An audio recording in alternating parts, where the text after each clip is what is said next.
Hola, ¿cómo están? Bienvenidos y bienvenidas a esta nueva clase de la capacitación en acompañamiento terapéutico.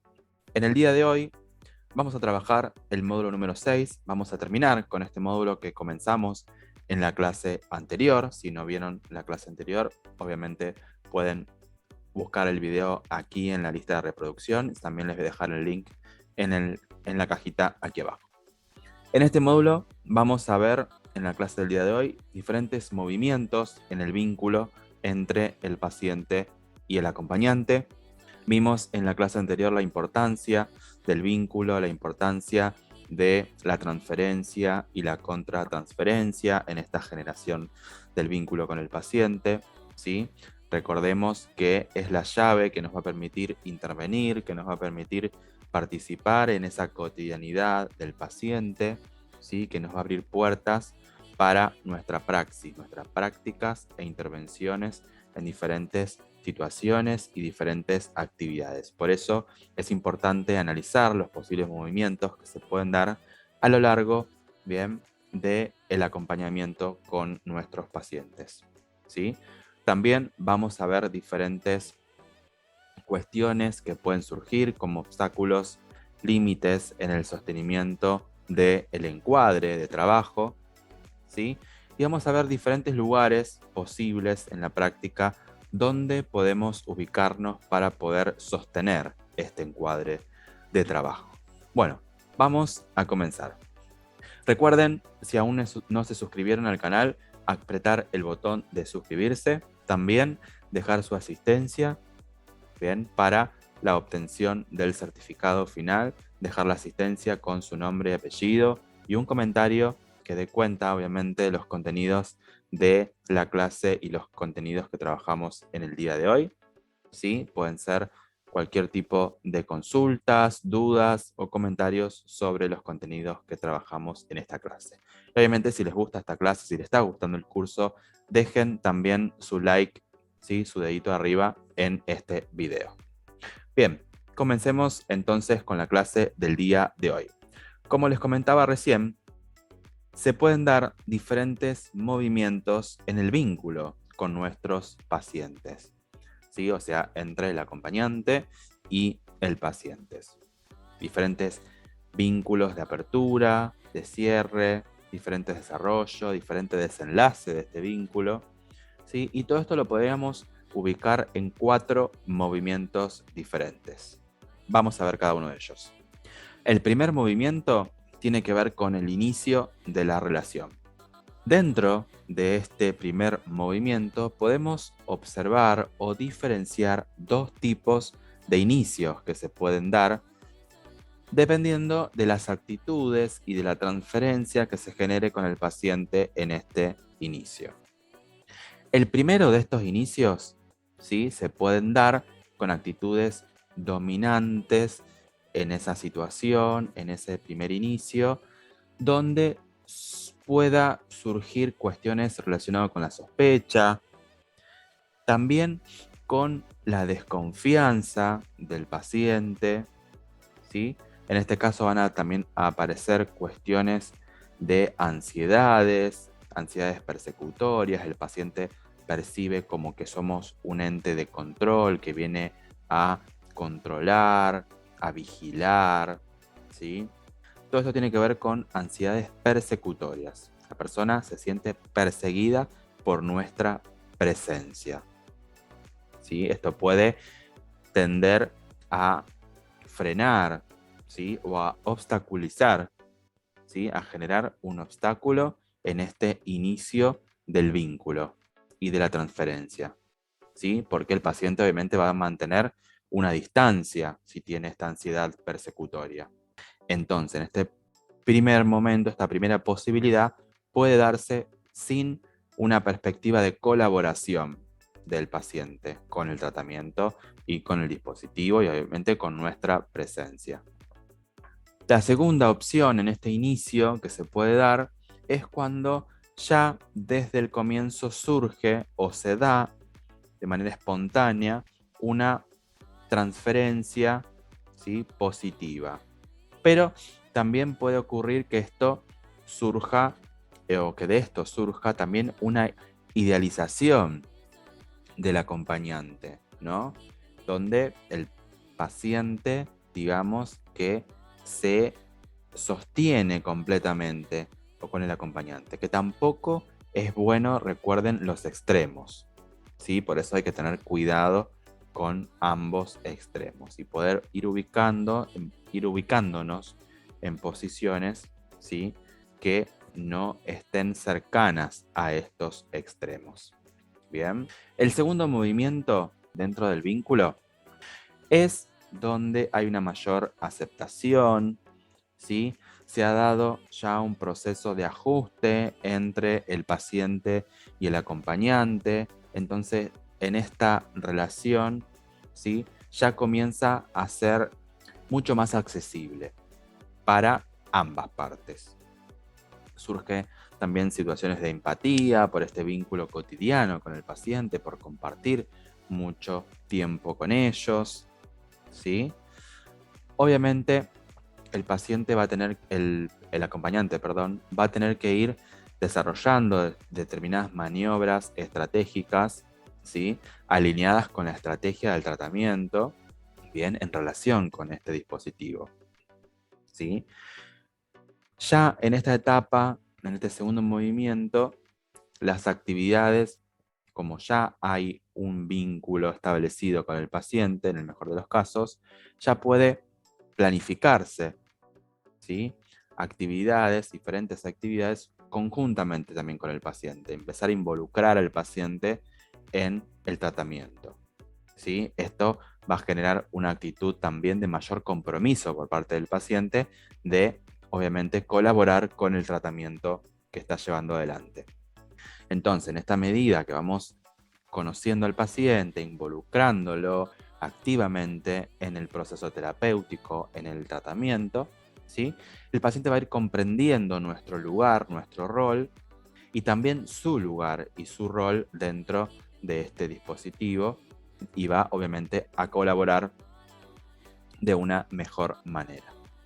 El tercer movimiento es cuando se da ya una consolidación de este vínculo, ¿sí? Es el momento en el que paciente y acompañante comparten algo más que un contrato de trabajo con determinados objetivos, donde ya el vínculo tiene otra instancia, ¿bien? Una instancia mucho más cercana. Hay una relación más consolidada con el paciente, ¿sí? Donde obviamente tenemos que tener siempre criterio profesional, responsabilidad, no confundir este rol de acompañante con el rol de amigo, que también lo vamos a ver, porque es un lugar muy fácil de donde podemos caer o nos puede ubicar el paciente, pero vamos a ver ahora que el rol de amigo también puede tener algunas complejidades y puede ser perjudicial para el desarrollo de nuestras actividades, ¿sí? Bueno, también tenemos que tener en cuenta que en este punto pueden surgir, a lo largo de cualquier etapa del vínculo, pueden surgir determinados altibajos del paciente, ¿no? Momentos regresivos, que pueden provocar en el acompañante estas vivencias contratransferenciales, ¿sí? Que pueden complicar el desempeño nuestro, sobre todo. Para eso, ¿sí? Tener en cuenta, porque a veces, por ejemplo, venimos muy bien con un paciente, que vemos que ha progresado, que el vínculo se ha fortalecido y demás, y vemos que tiene una recaída y tal vez, no sé, nos culpabilizamos o nos genera una emoción negativa. Bueno, en esos casos, cuando nosotros nos sentimos complicados con un momento específico, una situación con el paciente, lo mejor para evitar estas cuestiones es la supervisión, poder compartir estas ansiedades, estas cuestiones con el profesional tratante, con el equipo de trabajo, ¿sí? Que, bueno, si en el mejor de los casos son varias personas, mejor, para poder tener posibilidades de una supervisión, que nos va a dar herramientas para saber por dónde seguir. Bien, y el cuarto movimiento tiene que ver con la etapa de finalización, de cómo se lleva a cabo la finalización del acompañamiento. Un final esperado o planificado de manera gradual y respetuosa para con el paciente, que dé espacio para elaborar este duelo, porque también es un duelo, es una pérdida, cuando ya hay un vínculo muy cercano, ¿sí? Que esa persona deje de frecuentar. Entonces, para el paciente y muchas veces también para el acompañante, esto es una etapa de duelo, porque hay un vínculo más allá de un contrato de trabajo. ¿Sí? Hay un vínculo y por lo cual hay un duelo por esa despedida, ese corte. La mejor manera, obviamente, esto de que esté planificado, de que sea de manera gradual y respetuosa para ambas partes, sí, pero a veces esto no puede o no están las condiciones dadas para que se dé de la mejor manera, ¿sí? Y muchas veces nos va a tocar despedidas bastante abruptas con el paciente, que son directamente arrancados del tratamiento y la despedida no tiene lugar, ¿sí?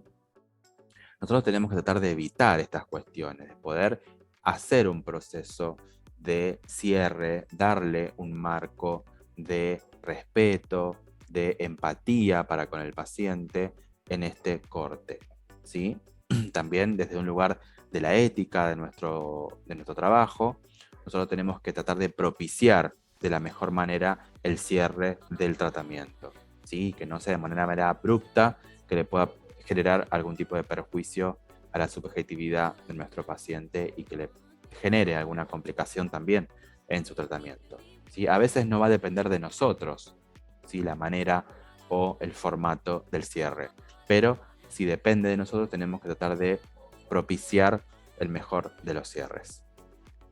Bueno, vamos a ver también, más allá de los movimientos, algunos obstáculos que se pueden dar en este sostenimiento del encuadre, ¿bien? Y cuáles son los límites que tenemos que tratar de poner, o de poder ir sosteniendo también. Bien, uno de ellos, una de las problemáticas que suele ocurrir comúnmente, es la de la amistad, que yo siempre digo que es como un arma de doble filo. En algunos momentos nos puede ser de alguna utilidad, pero hay que tener mucho cuidado con ello, ¿sí? Porque puede generar obstáculos y perjudicar, ¿bien?, el vínculo y también poder generar tensiones en el dispositivo. Entonces, esta cuestión de la amistad, que a veces el paciente nos ubica en un rol amistivo, ¿sí?, amistoso, puede generar interferencias en el vínculo, que el vínculo, recuerden que es algo que debemos cuidar. Y si el vínculo empieza a tener características de amistad muy marcadas, ¿sí?, ya hay ciertos límites que se empiezan a borrar. Límites que son, recordemos, parte de nuestro encuadre de trabajo, ¿sí?, que con este tinte de amistad se pueden borrar algunas cuestiones y pueden perjudicar. Podemos tomar dos ejemplos de esto, que son los elementos que a veces son muy importantes en el encuadre. Por ejemplo, el establecimiento de los horarios, el manejo del dinero, que cuando se genera alguna confusión, ¿sí?, o se cruzan algunos límites de confianza en estos puntos, ¿sí?, pasamos a ser más que acompañantes, cómplices del paciente, y luego nos va a costar mucho más poner un límite en el caso de que sea necesario. Por ejemplo, en relación a los horarios, se nos puede solicitar el paciente que, no sé, lo acompañemos a algún lugar fuera de horarios, que nos quedemos más tiempo del debido. Nosotros, por una cuestión de tratar de sostener ese vínculo y colocarnos nosotros en ese lugar de amistad, también acceder a estas cuestiones, ¿sí?, que pueden luego generar dificultad de retrotraer estas cuestiones. También el manejo del dinero, ¿sí? Yo siempre pongo un ejemplo de un paciente que me ha tocado que, bueno, tenía una problemática de consumo, ¿sí?, de consumo problemático, por lo cual no tenía en ese momento disponibilidad o autorización para manejar dinero. Bueno, ¿qué pasa cuando un paciente te dice que le prestes dinero? Nosotros tenemos que poder, a veces, decir que no, ¿sí? Cuando eso corresponde, ¿bien?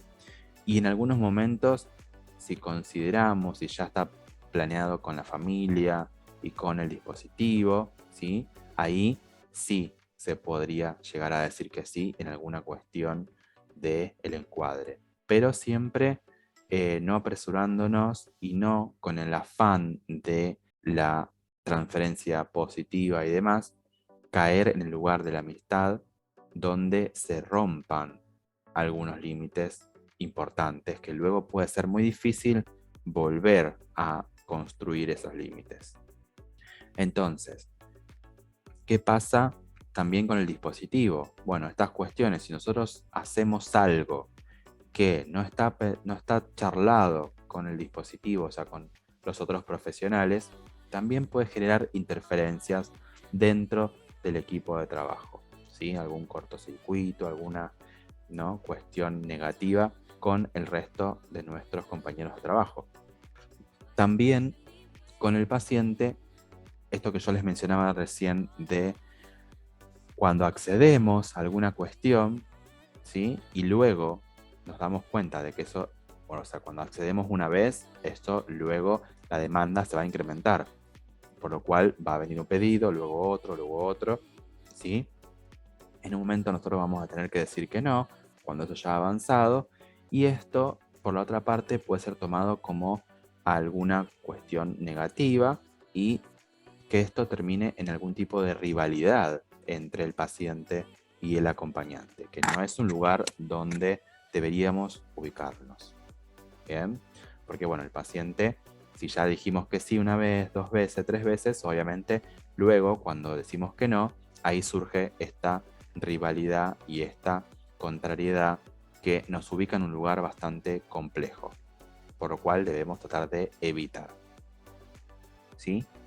Entonces, esta evitación lo que busca es evitar conflictos en nuestra práctica, en nuestro encuadre, en nuestra eficiencia, ¿sí?, del tratamiento, porque esto puede resquebrajar el tratamiento, neutralizar si nos desviamos de alguna cuestión, ¿sí?, y puede perjudicar también a el dispositivo completo, ¿sí? Por eso tenemos que tener mucha precaución y mucho cuidado de los lugares donde nos ubicamos.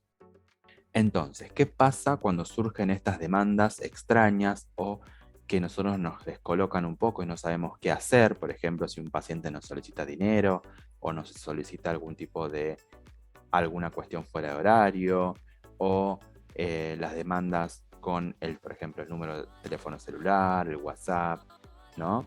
A veces es muy difícil controlar las cuestiones que son extra laborales, ¿no? Fuera del horario laboral. Entonces, bueno, hay que tratar de poner ahí eso en un encuadre, poder no dar lugar a estas demandas extrañas, pero pueden surgir igualmente, ¿sí? Cuando algún paciente nos hace una demanda que nos resulta inquietante, que nos genera alguna cuestión de intranquilidad, bueno, llevar eso al lugar donde corresponda. O sea, poder buscar a alguien dentro del dispositivo, ¿sí? O el psicólogo, psiquiatra, el médico clínico, cualquiera sea el profesional, para que nos ayude a hacer una lectura más precisa de esta cuestión, ¿sí? Y de ver de qué manera podemos resolver, de qué manera donde el paciente no se sienta perjudicado y no se sienta fastidiado por la situación, tratar de tener mucho tacto y mucha precaución también. Y esto nos va a dar la supervisión, ¿sí? Poder llevar esto hacia una lectura con otro profesional que nos colabore bien a pensar las situaciones. Bien, por eso les decía en algún momento, si esto está elaborado con el dispositivo, ¿sí?, con el médico tratante, con la familia y demás, bueno, algunas veces vamos a saber cuándo decir que sí, cuándo decir que no, ¿sí? Lo importante es siempre pensar en cómo eso va a impactar en el paciente, para que no nos genere una fractura en lo que es el vínculo con el mismo. Bueno, esta cuestión de la amistad, como les decía al principio, suele ser un arma de doble filo porque a la vez, ¿sí?, En un inicio solemos, ¿no?, ubicarnos o tratar de ingresar, tratar de tener una llegada con el paciente de una manera o unas características amistosas, ¿sí? ¿Por qué? Porque estas características amistosas generan lo que se llama el efecto bálsamo, que lo van a encontrar también en el material de estudio, ¿sí? ¿Qué quiere decir esto? Bueno, la sola presencia de una persona, ¿sí?, que esté ahí en un lugar de escucha, que se ofrezca a simplemente dialogar, que esté presente para la otra parte, donde, por ejemplo, una persona se encuentra desbordada, con ansiedad, con angustia y demás, teniendo, ¿sí?, una presencia enfrente, genera este efecto bálsamo, donde la persona puede descargar, ¿sí?, y esta presencia va a generar en la otra parte una sensación de alivio, permitiendo de esta manera en el paciente algún tipo de tramitación de todas esas emociones a través de este efecto bálsamo. Por eso, a veces no hay que ubicarse en los extremos, ¿sí? Pero tenemos que tener en cuenta que algunas cuestiones relacionadas con la amistad vamos a tener que tomar para poder generar el vínculo con el paciente, pero teniendo ciertos límites, cierto encuadre. Esa es la cuestión, poder ubicarse de una manera donde no se resquebrajen determinados límites. A veces en un principio es complejo, pero luego en la práctica uno va, digamos, incorporándolo. Bien, en relación a estos lugares posibles en la práctica, ¿sí?, vimos que esta cuestión del efecto bálsamo y de las cuestiones relacionadas con la amistad tienen puntos de conexión con algunas de las funciones que vimos al principio de la formación, ¿sí?, de las funciones del acompañante. Bien, una de ellas era contener al paciente, ¿sí? Como bueno, vemos que también esto que yo les mencionaba recién del efecto bálsamo lo pueden ubicar, por ejemplo, en una relación de amistad, ¿sí? Cuando nosotros tenemos algún problema, bueno, nos juntamos con algún amigo o alguna amiga y contamos la situación y descargamos de esa manera, ¿sí? Y eso nos genera cierto alivio. Bien, pero nosotros, el acompañamiento terapéutico, ¿sí?, va más allá de escuchar como un amigo o una amiga. Sí, también debe contener, ¿sí?, tiene la función de contención al paciente en cualquier situación angustiante. Bien, recordamos que es la primera función fundamental del acompañamiento terapéutico. En relación a esto, hay un concepto de un autor que se llama Winnicott, ¿sí?, Donald Winnicott, que propone un concepto llamado holding, que alude, ¿sí?, a diferentes modos de contención. Él lo trabaja con patologías graves, pero obviamente esto se traslada a cualquier tipo de paciente. Él define entonces esta función de holding, ¿sí?, como todas las cuestiones que el medio ambiente puede ofrecer a una persona, ¿sí?, en relación a la experiencia de continuidad, ¿sí?, de una constancia tanto física como psíquica. Ahora vamos a explicar esto. Bien. Bueno, ¿quién era Winnicott? Yo les dejé ahí una pequeña referencia en relación a este autor que tomamos. Fue un médico, pediatra, psiquiatra y psicoanalista inglés.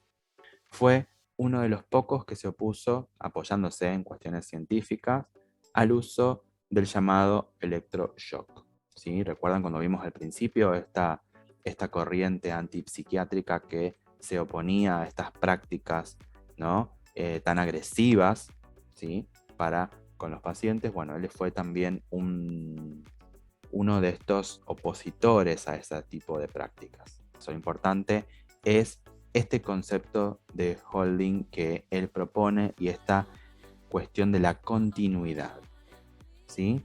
Y esto tiene que ver también con la disponibilidad, ¿sí?, de esta persona, cómo una persona puede reflejar cierta disponibilidad, o sea, estar disponible para el otro, ¿sí? Atento o atenta a sus necesidades, ¿sí? Desde un lugar, una dimensión, dice Winnicott, del apoyo y el resguardo. Él menciona esto de permanecer en el tiempo, que esto crea el espacio para que el acompañante terapéutico pueda ofrecerse. Él lo menciona como sombra. A mí mucho no me llama la atención el concepto de sombra porque suena como algo que está ahí vigilando atrás todo el tiempo. Bueno, pero él lo menciona como sombra en el sentido de referencia corporal, como una presencia, ¿sí?, concreta de un cuerpo que circula con el paciente. Y por eso lo menciona como sombra. Circula por el paciente en esa cotidianidad, ¿sí? Y esta sombra, esta referencia corporal, mejor decirlo de esa manera, ayuda y estimula el desarrollo simbólico del paciente, ¿no? ¿De qué manera? Bueno, funcionando como un escenario de proyecciones e identificaciones con el paciente. Esto tiene que ver con lo que mencionábamos anteriormente en relación a las funciones, ¿sí?, de ofrecerse como yo auxiliar, ¿no?, de colaborar con el paciente, de poder colaborar en cuestiones de, bueno, tomar decisiones, ¿no?, procesar emociones que surgen en cualquier situación durante el día o de lo cotidiano, bien, ir acompañando y ser también una referencia simbólica, corporal y simbólica para con el paciente. Hasta aquí lo que tiene que ver con los diferentes movimientos, ¿sí?, con diferentes dificultades que podemos tener si nos vamos hacia los extremos. Bien, en la próxima clase ya vamos a comenzar con el siguiente módulo, ¿sí? Ahora vamos a ver qué contenidos vamos a trabajar en la próxima clase. Si tienen alguna duda o alguna pregunta sobre estos contenidos que trabajamos hoy, déjenlo en los comentarios. También recuerden suscribirse a nuestro canal si todavía no lo hicieron y dejar también como asistencia su nombre y apellido para la obtención del certificado final, ¿sí?, y un comentario sobre los contenidos de la clase y también cualquier tipo de pregunta o duda que les surja, ¿sí?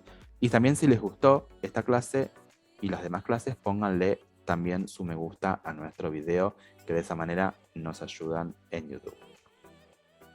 Bien, próxima clase. Vamos a trabajar el último módulo. Vamos a comenzar con el módulo número 7, ¿sí?, donde vamos a ver también cuestiones relacionadas con el informe. Recuerdan que cuando trabajamos dentro de un dispositivo tenemos que intercambiar informes con, por ejemplo, el profesional tratante, ya sea un psicólogo, psiquiatra, ¿no?, médico clínico.